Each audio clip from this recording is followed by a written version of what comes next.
Transcription ada juga ke ni? We have to show transcript. Why transcript off? Stop transcription. Okay. So selamat baru pulang daripada bercuti. Kalau you guys ada bercuti panjang mungkin waktu minggu lepas cuti for body kan.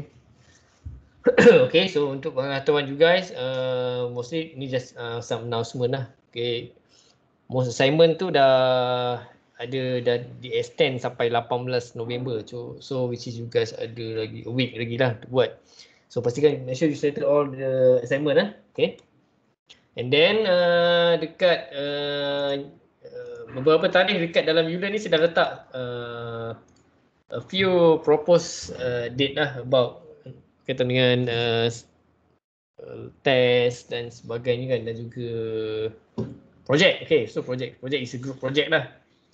Okay, so basically kalau kita tengok balik assessment. Okay, assessment.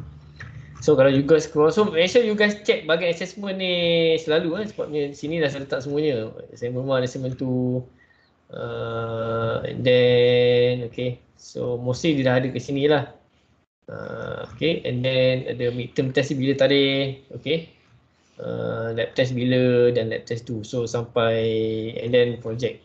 Okay, so semua dah sini, tapi mostly tarikh je dah, tarikh dan juga submission punya punya link lah. Tapi dia punya file dia belum saya letak lagi, so nanti dia akan letak lah. So you guys just take note je lah. Okay, apa yang masuk semua dan sebagainya, memang sebab mostly you guys kena faham for the midterm dan juga sebagainya ni, this is something like macam orang kata apa, soalannya lebih berkisar kepada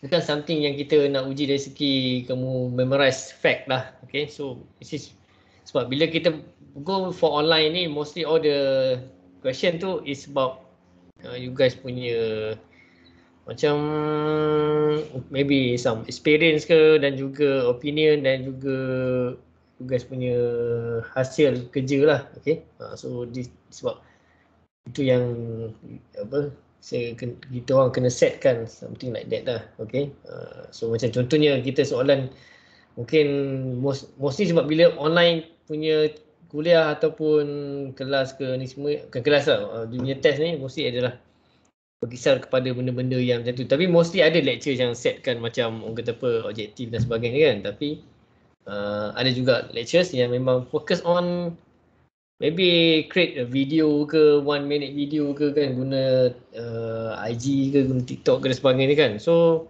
benda macam tu penting sebab dia orang kata apa, a new way of the conducting assessment lah. Okay, kita assess something yang orang kata apa, new and modern punya style of we assess the student lah, macam tu lah maksudnya kan. Kalau kaedah tradisional tu kita jawab betul salah, lepas tu jawab soalan subjektif tu memang ni lah, and then orang kata apa, betulkan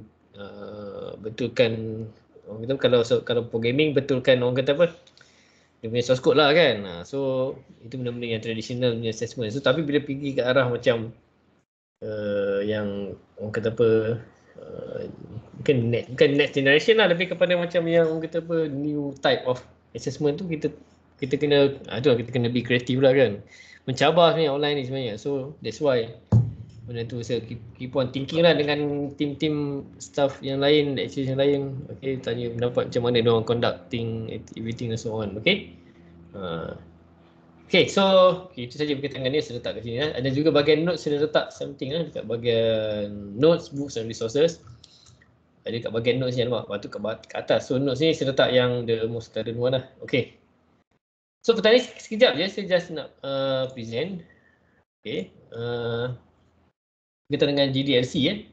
So GDLC ni dia sebenarnya satu documentation, tapi documentation ni bukan kepada game lah, tapi based mostly kepada game engine itu sendiri kan. Okay, so this is disclaimer. Okay, so the objective is kita nak buat GDLC lah, which is your game is properly documented properly. So you guys sebenarnya dah tahu dah, dia sama dengan SDLC lah, software engineering kan. So ini SDLC yang you guys tahu dia ada planning, analysis, design, implementation, testing and maintenance. So tengok benda ni, cycle ni, benda ni memang you guys buat pun. Kalau basically kalau you guys think about, internet masalah ke? Okay, tak apa. Okay, bila kita buat something lah kan, bila kita buat something, even for kita creating games kan, for example, kita create game mesti lah of course kita nak plan nak buat game apa. Mana tanpa you guys tengok life cycle pun memang tak boleh risau pun. Just kita plan, lepas kita plan kita buat, lepas kita buat kita distribute kan. Maksudnya macam tu lah, kita distribute. Lepas tu mungkin kita dah stop situ. Mana kita tak maintain, tak debug dah. So itu yang orang kata apa? One off punya lah kan. So one off kita bagi macam tu dah macam tu, tapi basically kalau nak tahan lama you guys kena maintain, kena debug kan. So that's why kalau kita just sekadar plan, buat, publish, so somehow huru-hara akan berlaku lah kan. Di mana kita tak analyse betul-betul. Kita plan tapi kita tak analyse betul-betul market. Kita nak buat game platformer kan. Tapi kita terus main buat je. Tak kaji dari segi dia punya, orang kata apa, ni kita buat game lah, bukan buat game engine lah, buat game lah. So kita tak kaji dari segi market ni, orang terima ke game macam ni lagi kan. So memang suka lah mendapat perhatian kan. Terutama bila kita buat game ni, of course lah, kita first sekali memang sebab kita nak bagi orang main kita punya cita rasa of game lah. Yang kedua, ataupun mungkin yang kedua pertama ni selalunya akan tak kisahlah sama dua, mungkin dua-dua ni utama. Yang kedua adalah in term of kita nak gain the financial punya income lah, gain profit lah. So profit dan juga bagi orang rasa macam mana kita punya cita rasa nak game kita tu. Okay.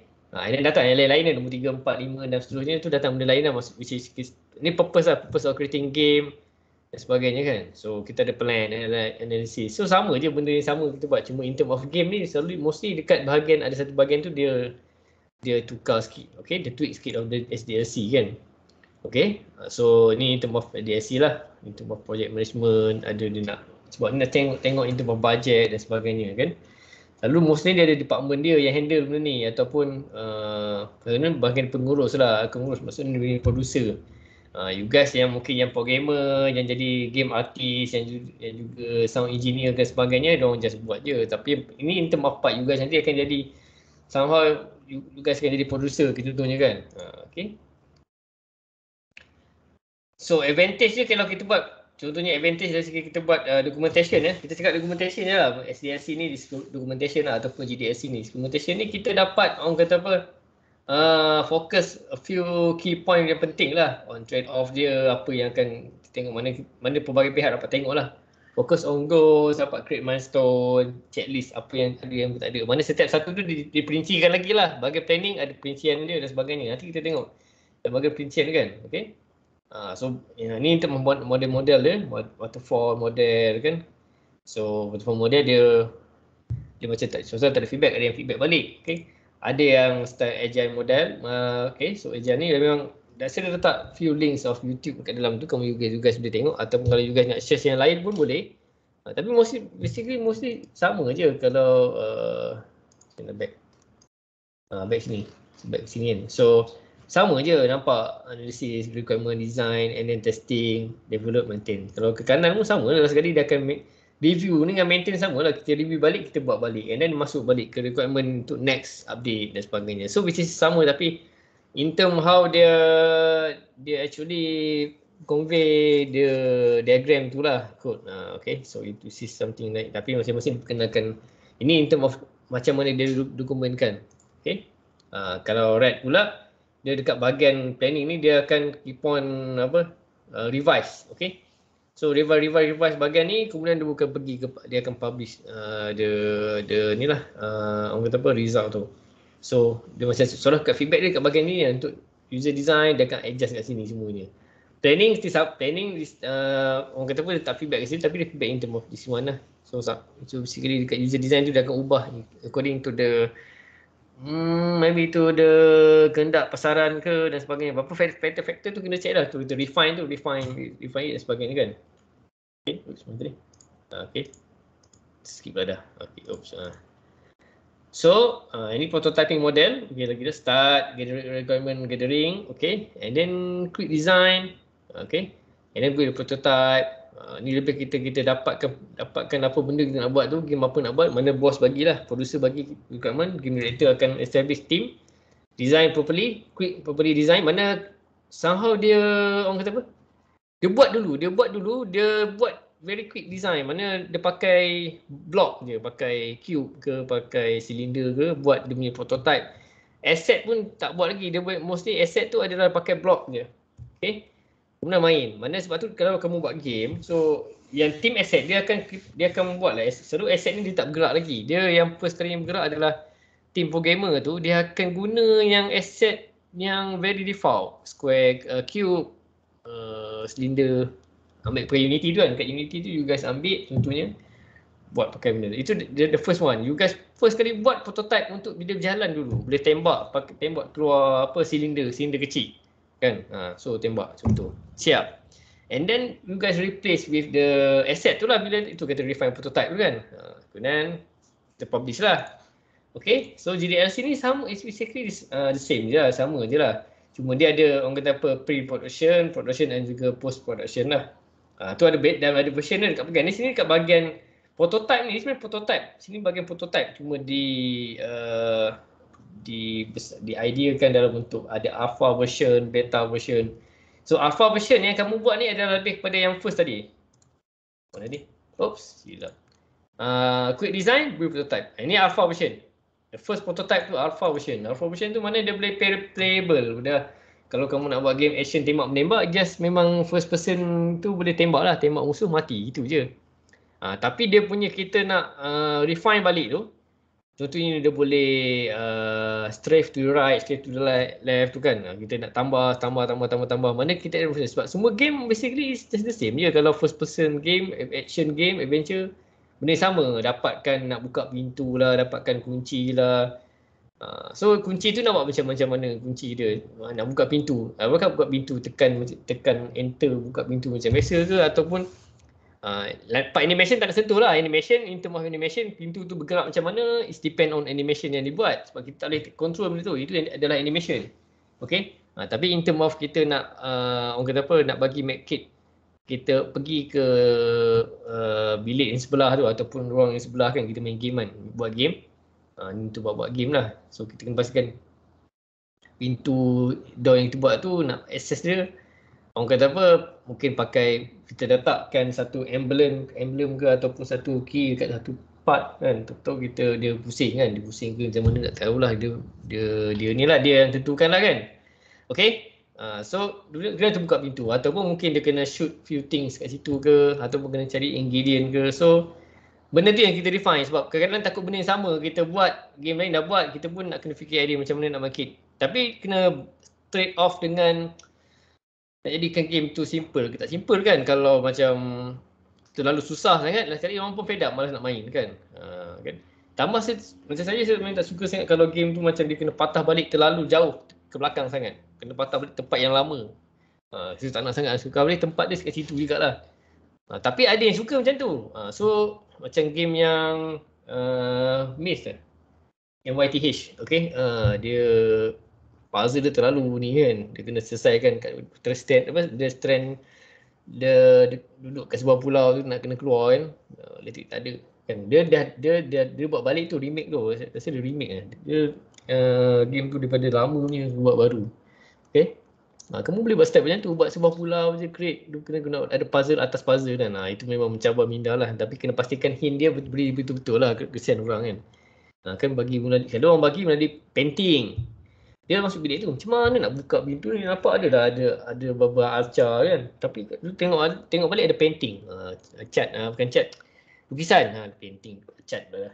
Okay, tengok ada lukisan ni menggambarkan something, mungkin dari segi warna kan, susunan warna kita kena ubah arch dalam tu ikut susunan dan sebagainya. Itulah kuncinya, contoh kan. Okay, itu bagi perkara lah. So di situ dia akan keluar lah daripada alpha version ke beta version. Okay, bila dah gold, master dan release version tu, itu adalah yang final kita punya lah.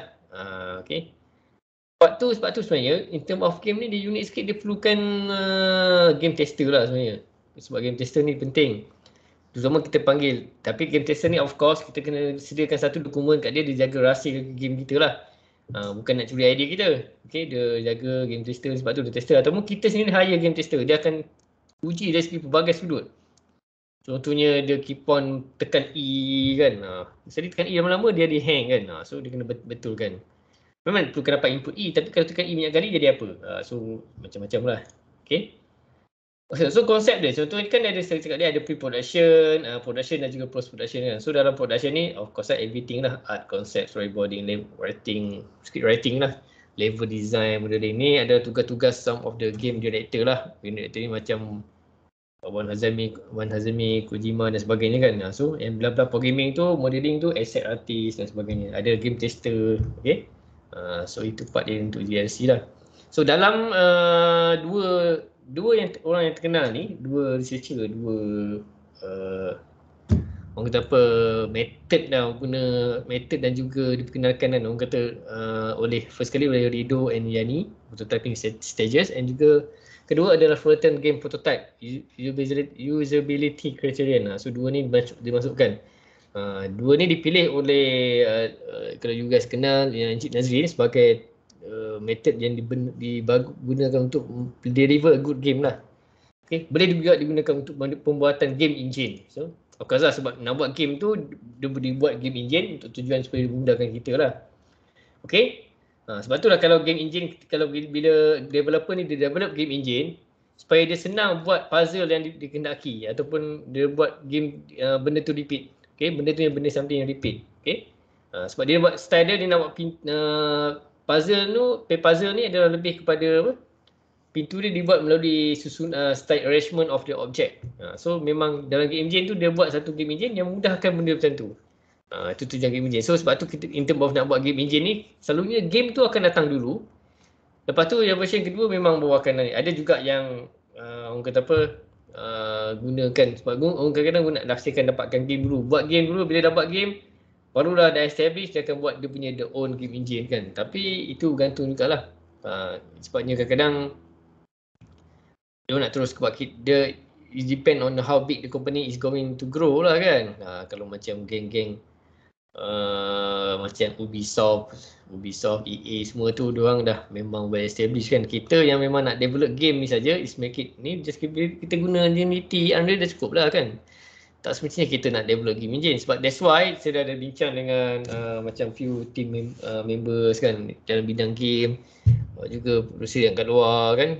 So kita belum lagi peringkat orang kata kita nak the important of develop game engine sendiri tu masih belum. Sebab kita pun dah ada very powerful game engine, banyak dah, sangat banyak game engine.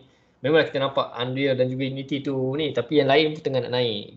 Godot from MIT pun dah dapat dana lagi untuk dibuat untuk enhance lagi kan. So pelbagai game sekarang dah boleh develop tanpa kita guna buat game engine sendiri. So sebab dia akan makan masa lah. So kita better buat game dia terus. Okay. So Ridwan yang ni dia setkan prototyping stages dia. Bila kita nak buat prototype ni ada 4 ke? 6 sebenarnya. Okay 4. Yes, okay 4. Satu lagi 6. Okay. So foundation dia first kali kita letak foundation ni asas prototype lah. Kita make it the game tu playable dulu. Tak kisah kunci tu buka pakai apa. Kemudian kita setkan structure dia, game mechanic dia. Nanti you guys akan belajar game mechanic nanti kan. Okay, game mechanic dia, gameplay dia, game rule dan sebagainya. Okay. And then the some detail about the structure tu. Okay. And then refine. So benda ni dia bukannya dibaca step by step tu, tapi dibaca macam satu benda lengkap. Contohnya kan kita nak buat activator lah untuk pintu tadi lah. So activator, pintu. So structure dia apa benda mekanik yang terlibat, game rules yang terlibat, nak buka dia pakai apa, dan bla bla, bahan apa bukan. Detail lagi, formal detail lagi. So apa yang make it the rules tu bertindak. So dia perlukan untuk buka pintu tu, activator tu bergerak untuk buka pintu, kena ada ni sambungan dia. Detail kena ada lah. Kemudian kita refine. Kita dah buat dia punya mekanik dia dengan gameplay dia. Okay. Dia buat dia punya satu rantaian panjang lah. Nak buka door tu dah siap lengkap. Kita akan refine mana yang kita rasa macam kita boleh nampak dia lagi nampak cool lagi kan. Okay. So depend lah kalau kita nak stay macam tu je lah kan. Okay. Dan kita tanya juga, penting ke benda-benda macam ni kan? Nak tanya you guys ataupun nak menjawab jugalah benda macam ni kan. Contohnya benda ni is depend. Sebab kadang-kadang is according to the team yang besar, selalunya memang dia akan adalah benda ni, department ada banyak. So that's why kalau nak buat even for the GTA tu kan, GTA Elder Scrolls tu kan, semuanya programmer dia beratus ribu kan. So itu of course lah. Tapi kalau kita team yang kecil, hanya ada dalam 10 to 20 people mostly, benda ni just orang kata apa, the programmer tu kadang-kadang dia decide based on general requirement from the producer lah. Contohnya Wan Hazmi bagi direction, so the programmer decide lah, team lead programmer tu. Lead programmer tu pun dalam tu ada dua, dia pun lead juga, dia pun programmer juga, tapi dia pun jadi lead, dia ketua. Seorang lagi member dia tu jadi programmer, so tapi dia ketua lah, so dua orang je kan, dua ni buat, okay, kita buat macam ni lah, so bincang, kemudian dia orang propose kat Wan Azmi, kat ketua, kat director kan, macam ni lah kita buat ni, okay bagus buat. Itu bagi tahu kat orang aset, nak buat benda ni, objek yang macam ni, so lo buat aset, so siap lah. Nampak real sikit. Cuma kadang-kadang bila kita main game tu, contohlah kita main game-game yang very high definition kan, yang kata apa, sebab definisi AAA ni salah satu faktor juga. AAA ni bukan bermaksud game tu orang kata apa mestilah super high quality yang grafik yang sangat lawa, tapi AAA ni game ni adalah game yang sangat advance lah, orang kata advance dari segi mungkin segi grafik, maksudnya refer to grafik, tapi macam game tu yang mendapat tempat sampai even for macam Pokemon pun berjuta dia punya ni game kan, macam ML, okay. So dia nak kata, tapi mostly orang refer AAA game ni mostly on term of grafik lah, okay. So game dia memang high tech, real life, real apa, macam real, macam mostly like real physical world kan, okay. Okay. So okay, kemudian next kita tengok hidup yang ni. Kalau Fullerton pula, dia ni ada 6 atau 5, okay. So they mention about dari satu come with diagrams lah, okay. So define with the game, and the game tu resources ni, okay, ada outcome, okay, dia gunakan resources ni untuk dapatkan outcome dia kan. So ada prosedur dia, ada rules, ada objective, ada konflik. Ingat rules dan juga prosedur ni, that is the game mechanic sebenarnya. Ni sebenarnya game mechanic dan gameplay. Game mechanic dan gameplay ni memang penting, okay. Game mechanic ni adalah benda-benda yang digunakan untuk mencapai gameplay tu. Okay, contoh gameplay yang ada adalah player nak gerak point A ke point B kan contohnya. So mekanik yang terlibat adalah ataupun mekanik yang terlibat dalam bahan-bahan sekeliling lah, pistol ke apa semua, dia perlukan senjata-senjata tu untuk tembak benda something. Itu mekanik yang terlibat, tembak benda tu mekanik juga, part of mekanik. Kemudian dia akan move. So itu gameplay dia, satu gameplay. So ada pelbagai gameplay dalam tu untuk dia mencapai objektif dia. So procedure and rules ni is something is related dengan gameplay dan juga mekanik. Kadang kita confuse game mekanik ni apa, gameplay ni apa. Macam saya terang kat sebelum-sebelum ni, game mekanik tu ada 6 elemen tu kan. Ada space, ada object, ada apa lagi? Ada 4 person type lagi. Okay, tak apa. Okay, so Fullerton's game prototype usability criterion. So dia tengok sini. So the functional. Okay, so game features is playable and operating well. Functional is tested via the accomplishment of its latest scenario. Okay, so this one part of it. Okay. Kemudian berkaitan dengan game mechanic, in the case all rules branches. So ini prototype dia yang Fullerton gariskan. Kalau tadi yang dia buat yang ni kan, dia mention ada macam ni, macam nampak lagi mudah.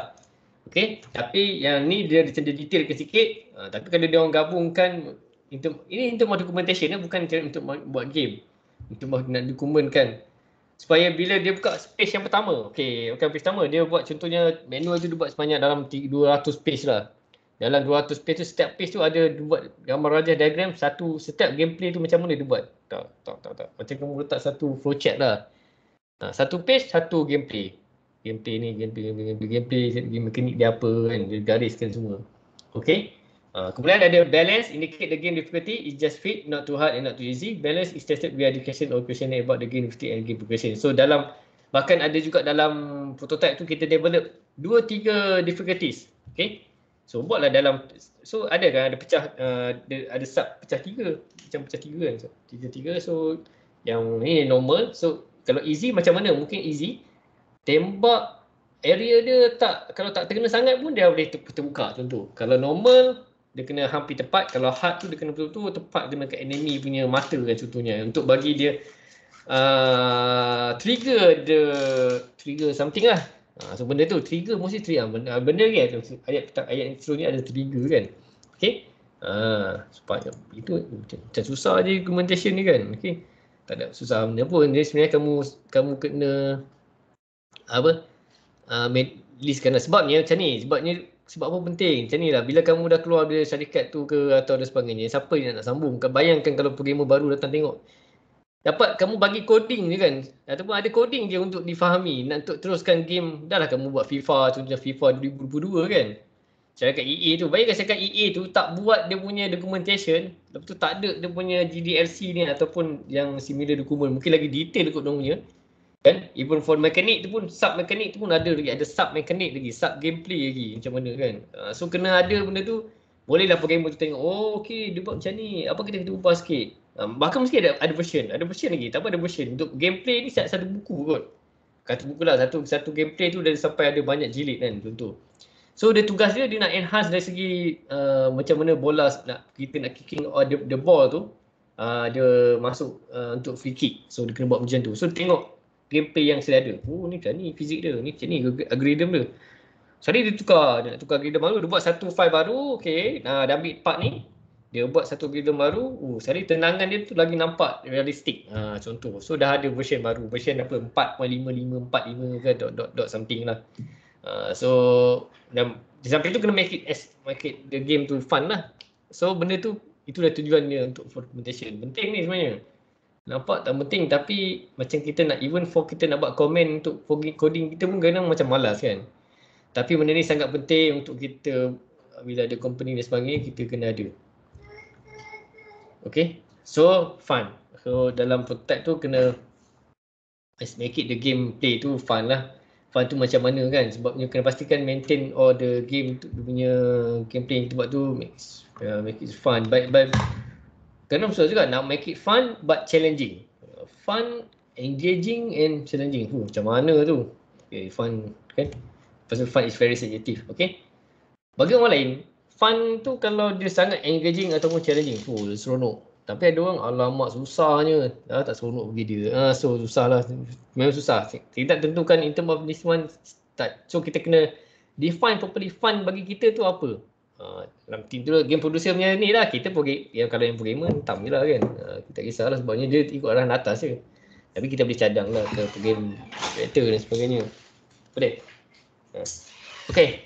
Accessible meaning the game is easy to understand, easy to learn, and intuitive enough. Accessible can be tested by observing the player capability to navigate and grasp the control of the game and the time needed to learn the user interface. Okay, so accessible ni make it mana kita dalam prototype kita buat tu kena pastikan apa elemen-elemen tu something yang orang kata apa ada macam test accessible lah, maknanya kita boleh kita letakkan sub kriteria dia macam dah kita boleh navigation dia macam mana, control dia macam mana, kena define properly. Mana sangat detail ni, Fullerton ni macam detail dia betul. Detail dia sangat detail, okay. So dia gariskan benda yang tadi tu kalau back to ni macam mudah je tapi memang sama je ni. Okay. So this is type of the ni lah DLC ni. Okay. So this is the game development life cycle. So kalau game engine sama lah, kena macam kita nak define for game engine ni. Dah last slide ni, dah sikit je slide untuk ni slide je sebab saya nak bagi you guys understand how the implementation ni work. Lepas ni saya nak minta you guys tengok kat dalam YouTube tu few things, and then nanti masa apa untuk tak tahu untuk bengkel 2 dulu untuk kena hasilkan GDLC kan, tapi do it for game lah. This is for game engine, tapi ini for the expose of you guys punya knowledge lah. Okay, macam game engine tu is how we develop the game engine tu, they still go through the life cycle tu. So bila kita fikir buat game tu, bila kita buat game engine, kita pastikan orang kata apa, memudahkan tugas-tugas yang lain tu untuk mungkin kita game engine yang kita buat tu boleh kita dokumenkan sekali kan. So bila dia coding, dia akan take note about the version of the algorithm yang digunakan. Contoh kita ada blueprint kan, kalau siapa sini guna Unreal Engine, dia pakai blueprint kan. So blueprint tu boleh dia buat new version. So bila dia create the save as, so yang version lain tu dia tak payah gunakan lah kot, dia simpan as a old version lah. Sama macam kamu version control lah kamu buat. Okay. So kita tengok sini research planning sama lah. Okay. Then do some testing. Okay. Ni nampak macam research pun testing pula, testing apa benda kan. Okay. Kemudian ni lebih kepada nak tentukan mana di satu yang paling major utama lah. Okay. Kemudian kita analyze, develop, okay, dia dah develop, okay, research, testing ni mungkin testing a few games, kemudian kita develop the game kan, do analysis lagi. Ni macam kadang-kadang di sini prototype ni berlaku kan, prototype ni berlaku, and then kita publish. And then at the same time kita cuba, ni lingkaran luar ni cuba menyaksikan bahawa benda ni sentiasa diubah, dia punya design, dia program dan sebagainya untuk kita seiring laku dengan ni. Dan selalunya game ni memang mostly kalau saya beritahu kamu, game ni benda yang bila kita dah habis main, kata apa, dia akan, kita tak main lah. Kalau macam game yang macam yang multiplayer tak apa, macam Mobile Legend ke PUBG ke, itu something yang online kan. Tapi itu pun dia kena update, new hero, new location, tu event buat, ada buat reward dan sebagainya kan, untuk tarik perhatian. Dan juga sebab tu buat competition supaya game tu kekal utuh dekat pasaran. Okay, kalau kita buat satu game tu, dia tengok berapa lah lama dia bertahan. Okay, macam kita dah tak main dah game yang 10 tahun yang lepas. Kecuali kadang-kadang kita nak, kita nak ambil macam nostalgia lah kan, main game macam that's why keluar dah Age of Empires 4 kan, dah keluar Age of Empires 4 kan, tengok balik, tak beli, tapi dah beli dah, siapa dah beli boleh publish lah gameplay dia macam mana kan. Okay, so kita dah, tapi basically macam for game strategi pun tak ramai sangat main kan. Dulu zaman tu main, bahkan bila saya main balik pun saya main dalam 1-2 game, okay, tu dah cukup dah. Sebab game this is game old game. Benda yang lama game dah akan kekal lama lah, kita dah takkan main sangat dah. Kecuali kita nak main sampai habis untuk saja nak ulang balik sejarah zaman apa kita main dulu kan. Tapi bila datang game baru, kita akan main game baru tu lah. That's why life cycle of the game tu selalunya akan kita orang kata apa, tahan maybe for 5 years kan, 2 or 3 years. But worst case pun kadang-kadang tak sampai setahun pun kadang-kadang game tu dah ni. Macam dulu kan, dulu Havoc zaman Angry Bird kan, main awal-awal. Lama-lama sekarang dia dah macam, dia still relevant lagi, tapi dia dah tak semacam dulu lah. Sebab banyak lagi game-game lain, okay. Game engine dulu persaingan tak sengit, sekarang masing-masing pun dah boleh ada game engine sendiri kan. So bersaing lah, diorang semua bersaing untuk hasilkan game engine untuk orang guna. Kadang kenapa orang nak guna game engine ni, kadang-kadang game engine diorang terpaksa bagi free kan. Untuk orang buat game dia kan, okay, terpaksa bagi free, tapi sebab dah banyak free game engine dah sekarang, tapi macam nak dapatkan income. So dapat income boleh through the asset punya shop dia kan, jual asset kat dalam dia punya kedai di shop dia, ataupun perkenalkan lesen yang bila dia dapat untung lebih 100,000 dia akan kena bayar dan sebagainya kan. Itulah yang akan berlaku lah. So